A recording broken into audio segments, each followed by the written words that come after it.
everyone, and welcome to another week in our garden. Sunny old day today, the odd cloud going through, but it's quite alright, and a bit of breeze which is welcome. Now we're starting in the top greenhouse because I want to show you what I've done with the cucumber and the tomatoes after that hot weather that really bleached everything in here. So if we start with the cucumber, all the leaves on the whole cucumber were bleached like this. And so what I did, these are the good ones that I left behind. I cut the whole lot off and just left more or less the skeleton of the cucumber on it. What I did, I gave it a high nitrogen and high potassium feed.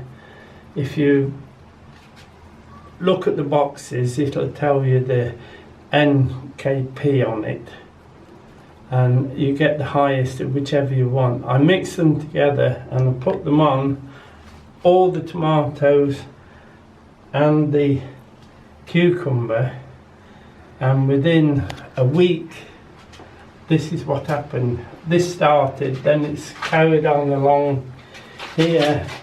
As you can see, it's put loads of cucumbers on. There's 2 of those we'll have to take, or the others won't make it. And then at the moment it is here, and that will want fixing on today or tomorrow so it can continue round.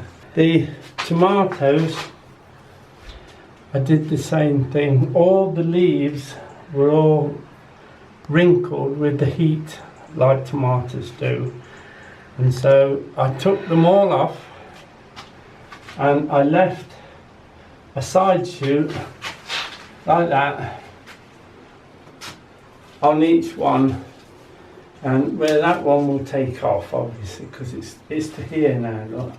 So that side shoot has come from, let's see, it's come from here, so it's gone about 4 feet, and the cropping all the way along. All this here is the new crops that have come since I cut them down and started to grow them across. Here's a good example. I let the side shoot come out. It's got to here, so obviously we take that one off, and that one. I shall get another one of these canes, put it across and keep it going because it's still flowering, so we can keep cropping them for as long as possible. Now obviously with doing this we have to keep the watering up. They must be kept moist all the time because it has to lift all this. Now cucumbers watered twice a day as normal, and now these will be topped up twice a day, not really heavily watered. And we're getting a second crop. Now you could have taken them off and laid them down onto the other pots then, such as this one. We could have laid that down across here and took it up this one, but that is an awful lot of work. Let the side shoots do the job, and obviously the side shoots are doing the most growing and definitely the most production at the moment, so we just keep it going for as long as we can. We've got to cut some of these off now because they're getting quite heavy at this end, and it will stop the goodness going to the front. But as you can see, there's another one down there one's cutting, so we'll cut 3 today. So we'll take the biggest, which is this one up. That's a good cucumber. It's a very good cucumber. I nearly cut them off at the bottom, but I thought I'd give them a chance and we'll feed them up, so it's worked quite well.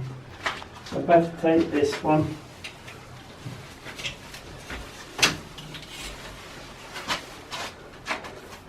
That's a supermarket cucumber, look at that. Don't get many that straight. And I think there's one over here we needed to take. So we'll take this one as well, just to lighten that load on them. 3 nice cucumbers there. I think the family will be taking some of them home with them. The peppers have not been affected by the heat at all. They're turning nicely now, look, but I've noticed this year there's lots of scabby marks on them. I don't know whether that's the heat. There, look, can you see? There's lots of that on the peppers this year. You can't see it. There's lots of that on the peppers this year. Whether it's the variety or something's had a nibble, I don't know. Although we've got 1 or 2 scuffed, it's not going to be detrimental to the crop. You'll probably chop those up and give them the chickens. They like a pepper or 2. Now we'll make our way down the garden. We've got a few beans we want to harvest. Now I have picked a few tomatoes in the week, and Diane will pop them in and show you how many we've got. Now I've just been down the garden and picked these tomatoes before the pigeons can get to them. They are really attacking them first light now. So we got them. There's quite a few there. It's a decent pick. Now while we're on our way down, I'll just show you what the wasps have done to the frame here. What they do,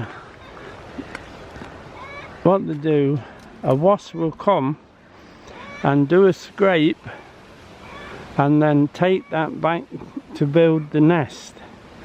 And I don't know where the nest is, it's certainly not in our garden, but you can see where they've been, and do a scrape and then, but it goes on and on all the way. It's not the top ones, it's these lines, and you can see it all the way around. You see a lot on the fence panels, but any wood that's a bit aged, you'll find them nibbling. Now, if you remember, I said I was going to put these salads in, which I have done, and done quite a few. The blackbirds keep getting in and digging holes, and which are disturbing the plants obviously. So I put this net round just to stop them going in, but you can see the holes there, look, where they tend to dig. I put the net on because we was getting all this hot weather, etc. But now I think I should take the mesh off and just put a net over the top, because it's not so hot now. Right, the coco de paimpol is ready for picking. It was ready last week, but we've had the field on that side and that side that's been harvested, so we've had the combine going up and down, and then over there it's not so much the noise as the dust and all the bits of straw that come flying over. So when the combines are out, we're in. These are the ones I'm going to pick. They're ready, look, as you can see. Let me just pull this one up. It'll be easy to show you. I will actually cut the rest off. But as you can see, they're ready now. If you leave them much longer, they'll drop the bean. The other way, if you think they're a bit green, like this one's, you can't harvest that one. So it's as well to harvest them like we have, hang them up in your shed and let them dry and then take them.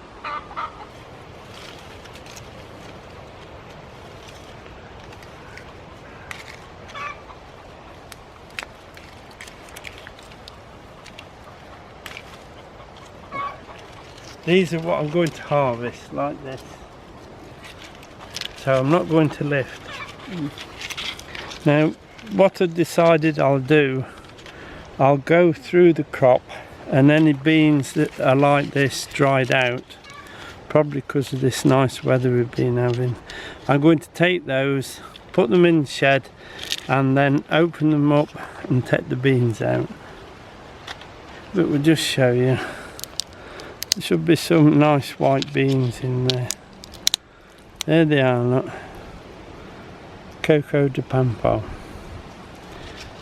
I'll just go through and pick some of these dried out ones, and I think leave the rest in the ground.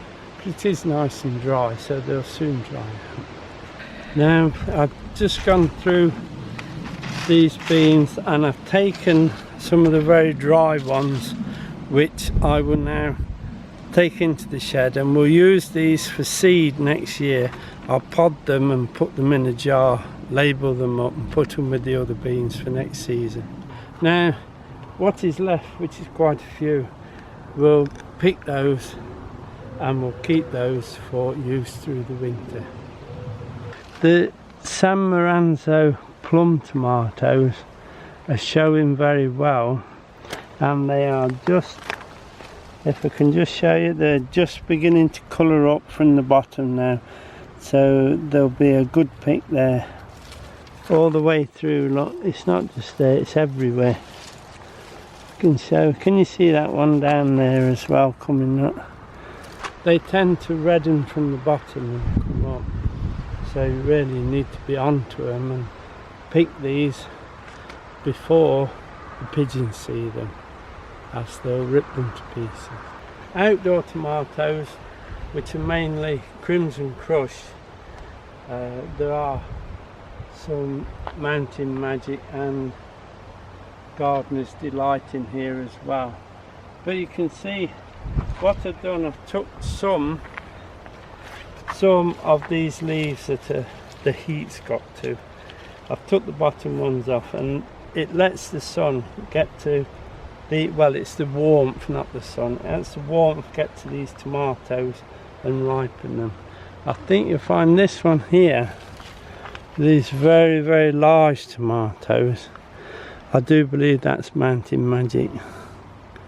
As you can see here, I've done the same on the frame as what we've done in the greenhouse, but I've just turned the plant and let it go along this top cane, so it turns there and actually finishes up here at the moment, and it's already, that's the other one, they're already putting these crops on already up here, so that's very good.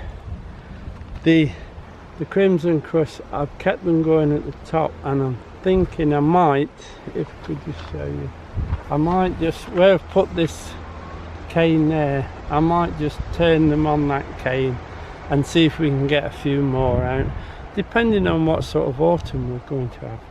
But if it's going to be a good autumn, plenty of sunshine, we may as well crop these tomatoes while we can. As you can see, they're cropping very, very well. Good size on them. I think by the time the plum ones have got ready, and we'll keep harvesting, we tend to eat most of these on the table, but if we get too many, we're going to have to freeze them. We couldn't get to show you these a week or so ago because the weather was so hot, but the butternut squashes are coming on well now. There's quite a few of them. There's another one there, look. Likewise here, another little one coming up. Loads coming right through now. I was a bit concerned they weren't going to climb up, but suddenly they've decided to climb up. Another one here, and there's going to be quite a few, I think.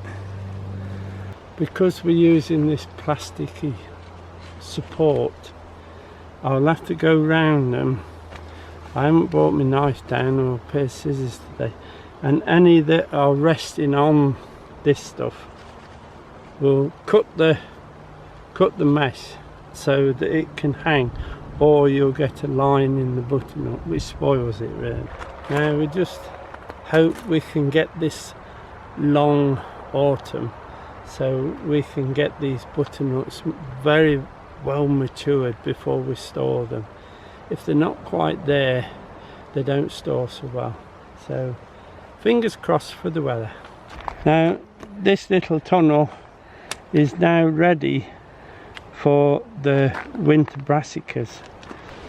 They're very, very late because of the heat, but now if it doesn't rain before I plant them, I should put the irrigator on and wet it through, and then plant them in, you know, the winter cauliflowers, etc., and winter cabbages. I need to get them in to get them going, and with the ground being so warm, they'll be away in no time. And I'll obviously put a mesh on that one as well, and we'll put them on, not this one but the next mesh as well. The other thing to remember is it's time to put those potatoes in some pots for Christmas. Luckily I've got mine now. I'll show you as we go up. These are this week's coffee grounds. Very nice, they smell beautiful. These will go on those winter brassicas around them, just keep slugs away while they're small. These are the Charlotte that we're going to plant for Christmas. We got 10 for $3.99, that's not too bad. They're just a little bit soft, but that's how you want them, so they'll put a root out. I can't plant the potatoes now because I've got to go to town and get some compost, so I can put them in some nice compost and bring them up. Now that'll be it for this week. I hope you've enjoyed it. Thank you for watching, and thank you for subscribing, we do appreciate it. Now I'm going to have a little bit of time off, or time out if you like, over the next week or so, maybe 2-3 weeks, I don't know. I need to sort out what we're going to do and how we're going to do the blog for the rest of this summer and next year. I'm trying to avoid doing the same thing every week, so let me have a few weeks to think about it and sort it out, and we'll see you then. Take care everyone, bye now.